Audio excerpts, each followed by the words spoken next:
Hey, Steven, how are you? Doing well, Mike, how are you? Oh, still recovering from jet lag, but otherwise good. Sure. All right. And that. All right. Welcome to the AnonCreds Working Group meeting for the 30th of October. Whoops. Just a couple of things on the agenda. Reminder, it's in Hyperledger meeting, so the code of conduct's in effect. Sorry. Yeah, Hyperledger meeting, code of conduct, Linux Foundation antitrust policy. I get so used to just rhyming that off. Okay, a couple of things I wanted to go through. Berend, I know I've been seeing a bunch of work in AnonCreds Rust, and I know we've got like a dev 3, I think. What I wondered from you and why I wanted you was just to say what's driving the dev releases and when will we get to a stable? Is there a goal for getting to the stable? We've done a stable 0.10 release, and now we're moving to 0.20, which Yeah. I think as long as there are some tests finishing in AFJ, then we can move to a stable release and also finally do like a Craze.io release, because we also haven't done that yet. Yeah, okay. Sorry, what was the last one? We haven't done a release on Craze.io, so we will also include that. Okay. And is there anything particular holding it up, or is it mostly JS wrapper work that's happening? Yeah, mostly. I don't think anything in particular. We have one PR open that updates to the newest versions in AFJ, and if that all succeeds, then it's all working, and then we can do a full release. Okay, good. Yeah, all I was wondering was, and I hadn't talked to you in so long that I just wanted to clarify what was going on. Okay. Good stuff. All right. Thank you. Hang around or not as you wish. But that was what I was hoping to get, was understanding that and seeing if there was anything else needed to get finished that. For you, Mike, the main thing I was looking for was to go through these. I think so we've got a pile of these. Can we start to finalize these? I think you've gone through. I think I've probably gone through half of them. Okay. I really would like to get these merged because I'd like to do one final pass through the entire spec. I think the only thing he's not included in the pull requests is the actual verification proof, the primary and predicate verification proofs. Yeah, when we met, he was having a hard time understanding the NRP one. Yeah, I think he's got that. There are actually some bugs in the current spec, and so he's going to fix them. Okay. But otherwise, yeah, then he's on to the primary. Okay. Would you, we can just take this time, and if you could work through these, that would be. You want me to do it right now? Yeah, like instead of having this meeting, if you could go through these. Oh, yeah, I can do that. And just get them nailed. I'd really like to get these 5 of his merged in, and then, as I say, I'd like to do a pass through the entire thing, just to clean the whole thing up. Okay. Yeah, can do. All right. The last thing to cover then, just before you do that, is I did do a presentation on AnonCreds 2 at IIW. Yeah. Good session. Fair number of people there, lots of interest. I'm going to meet on either the 7th or 8th with the folks from Japan, Kazui and Dan Yamamoto. Mike, I don't know if you're able to join that. I'll send you the times. Yeah, it just depends on the time. Yeah, it's a late our time. So it'll be like 5 o'clock your time. Well, that's not that late. I thought you were talking like 10 or 11 p.m. No, they've got it down that they're doing like 8 o'clock their time, and it's 4 o'clock our time, and that'd be 5 o'clock your time, your mountain, right? Yep. Yeah. Yeah, that's not a bad time. Okay. And it's either which works better for you, Wednesday or Thursday? Thursday does. Thursday? Okay. So I'll set that and I'll invite you to that. What were the biggest questions about V2 AnonCreds? So the two things I was wondering, I've redone this, so I should take out the skip ones. But anyway, the to-do list. This is the to-do list I gave. Evaluate the code, extract the cryptographic libraries, abstract out the signatures to enable the BBS Plus. Include always the link secret so that we've got that consistency from V1 to V2, date, time, and coding. Any other specification stuff we want to do, putting things in W3C format, and then presentation request format. What do we want to do is with that. Love to have somebody experimenting with post-quantum as well. Take the PS post-quantum and experiment with that. So those are the things that I put there. I'm going to be working with Oliver Sanders on that. Okay, so that's underway. One of the things that did come out in the last week, so I talked to the Digital Bazaar folks about the W3C verifiable credential. Mm-hmm. One of the things they wanted to know about, sort of unrelated to this, but in general, was what we've called, I think, or what Tobias called domain proof. Yeah. Is that already supported in what you've done, or? Correct. Yes. It is? It's already there. Yes. Okay. They think that, and I agree, that is really crucial for helping with unlinkability. So anyway. Yeah, it's already supported. It's a super useful feature. The thing to define with that is how they want it. But the crypto primitives are all there. The crypto primitives are there. Okay. Correct. Okay. So all it is now how exactly do we want to deploy it? Yeah. So. Okay. Awesome. Okay. I didn't have a lot else. Steve, welcome. Any thoughts from you today? No, none right now. Just hadn't been here in a week or two. Wanted to catch up. Yeah. I just have some announcements. I'm doing a presentation on Agora. Oh yeah. On Thursday. It's just a general Hyperledger one, but some of the libraries, like I noticed you had a list there, Steven. Yeah. Can you go to that real quick? Yeah. There it is. Yeah. Okay, so part of those, I'm just cleaning up and then moving.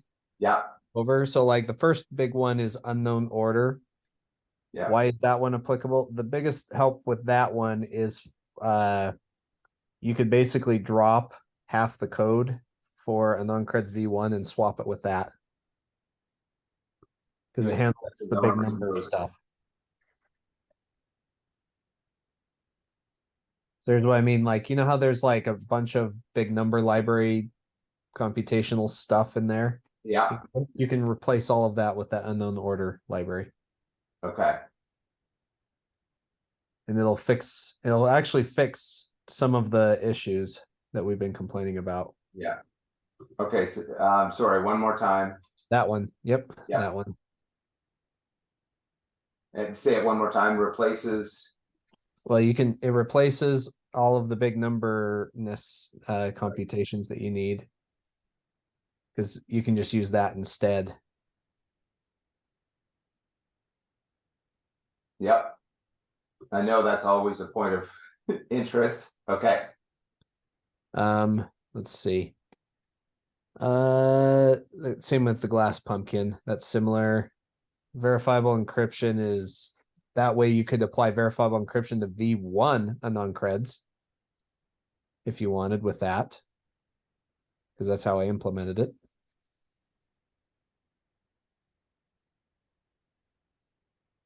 Yeah, glass pumpkin is similar to unknown order.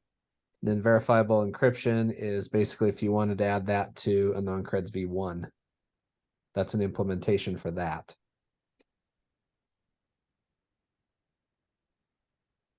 Okay.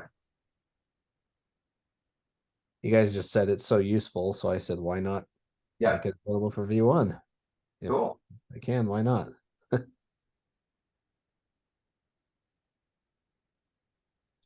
Does Oh. unknown order provide a performance increase over Correct. glass pumpkin, or? Oh yeah. Oh. Well, no, glass pumpkin just does prime generation. Unknown order is basically an abstraction over big number libraries. So you could say, I want to use the GNU multi-precision library. And so you literally just change a compile time flag and then you're done. Or I want OpenSSLs. Or I want a constant time version that's safe for all crypto implementations. It's got all of that. It abstracts all of that for you, so you don't have to worry about it anymore. Oh, cool. It's right. going to replace a lot of code, yeah, in the CL Yeah. signatures library. Yes, yeah, that's what I'm saying. You can just replace all of that. So it's just a better abstraction. The big one in my mind is the pure constant time big number library version that I've been collaborating with the Rust crypto folks.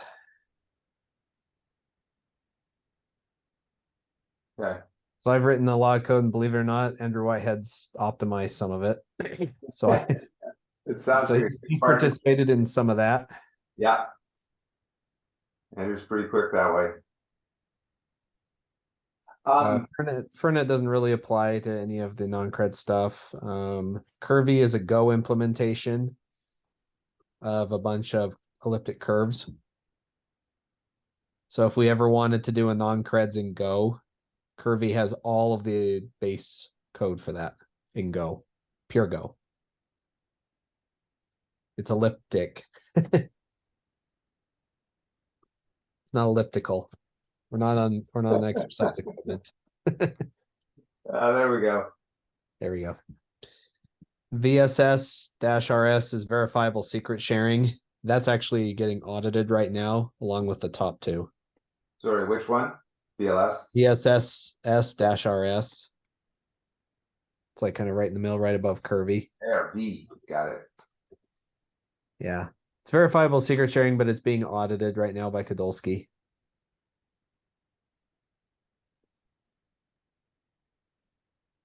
Secret sharing. Secret sharing. I mean, you can make signatures with it, sure. What's the last S? Verifiable secret sharing scheme. Yeah. I just don't. I try to be like official, with the cryptographers, but then I make it, Yeah. for the rest of the layman, like you don't care about what the S actually means.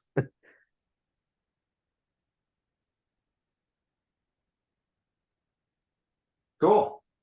And these are still moving towards Agora. You're still working on Yeah, it? they all will be. Pioneer -RS right there uses unknown order. It's useful for doing MPC. Sorry, that was this one? Yep. That one's useful if you want to do MPC computations. Like if we wanted to do threshold AnonCreds V1, that's what you would use that one for. I basically want to make it so that people say, well, I'm stuck on V1, but I want a lot of the same benefits of V2. And I'll say, all right, well, you can get probably 90% of the way there. Get all of it, but you can get some. Yeah. mean, that's not why I wrote it, but it's useful for that very reason. Enables it. Yes. Okay. The other two right below curvy are also just, those are Rust elliptic curve libraries as well. Specifically for the BLS 12381. That's pretty much all they are. They're like optimized versions of that.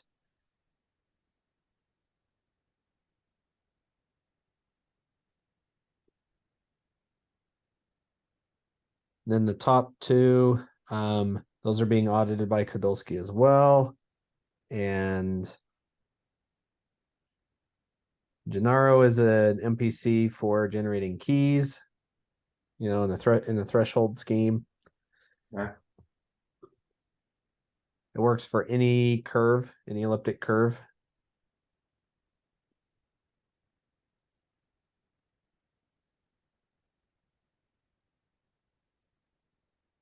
Then Blissful is like a lot of the cryptographic primitives for AnonCreds v2. Yeah, it's a BLS library, but it's all of the primitives you need or a lot of them for AnonCreds v2.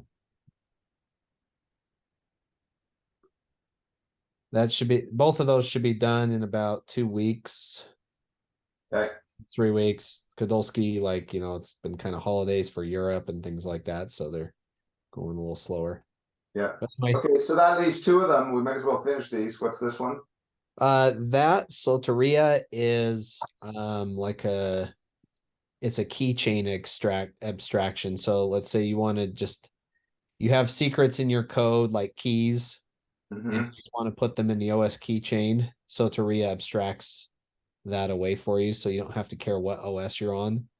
It'll just use the appropriate one for it. So if you're on Apple, it'll put it in the keychain. Yeah. If you're on Linux, it'll put in GNOME, was it the GNOME wallet or the KDE wallet or GNOME keyring, just take your pick. Yeah.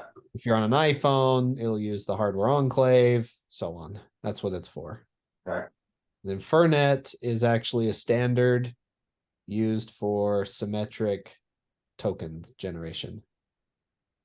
Like sign in, like session or encrypting data, that kind of stuff. It is not the wine.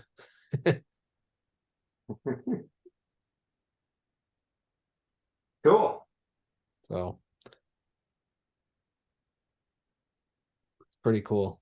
Like I said, part of the reason some of those are taking a little bit is because they're being audited, which is a good thing. Very cool. So I'm just trying to wait till the audits are over so the auditors don't go, wait a minute, what happened? Even though they know it's going to be moved because I've told them. Yeah. They're like, well, please don't move it until we're done. I said, that's fine. Yeah. Absolutely. Very cool. Anyway. Okay. Lots of good stuff. So we'll be enhancing V1 if we want it, and also making V2 a reality. Yeah. Okay, and your presentation on Agora is when? It's this Thursday. This Thursday, yeah, the 2nd, right? Excellent. Looking forward to that. And I'm hoping that people will be okay with it. Did you mention that at IAW? I don't think you'd announced it. I would have if you announced it, but I'm pretty sure you hadn't announced it by then. Oh. Definitely would have. Yeah. Well, I mean, the repo's open. It just doesn't have anything there yet, but yeah. Yeah, I mean, I did announce, Agora and the fact that you were putting everything there and this slide and stuff, but okay. Yeah. In that context. I was just curious what other people's reception of it is because I haven't heard anything. So. I mean, the main one was from the people from Doc Systems and Kazui's group in Japan. I'm going to connect up with Doc Systems this week, reach out, see if I can get a meeting with them to see what they want to do. And then we've got this, as I say, this meeting coming up a week from now with Kazui's group in Japan. Okay. Cool. Yeah, All I'm just, right. anyway, I'm hoping this will encourage more cryptographic participation. Yeah, 'cause Anyway. I We mean, need it. Ursa's goal was sort of like that, but it was mostly centered around the non-creds, whereas Agora is not. yeah. So anyway, All right. alrighty, thanks. If you could, as I say, if you could look at those PRs, Yeah, I'm gonna uh, look right would after. love to get those into the spec. So, and I think it's mostly on you to to compare them. Okay, I'll look at them like as soon as we're done here. Thanks, Mike. All right, take care, all. Have a great day. Alrighty, See ya. see ya. Bye bye. Bye.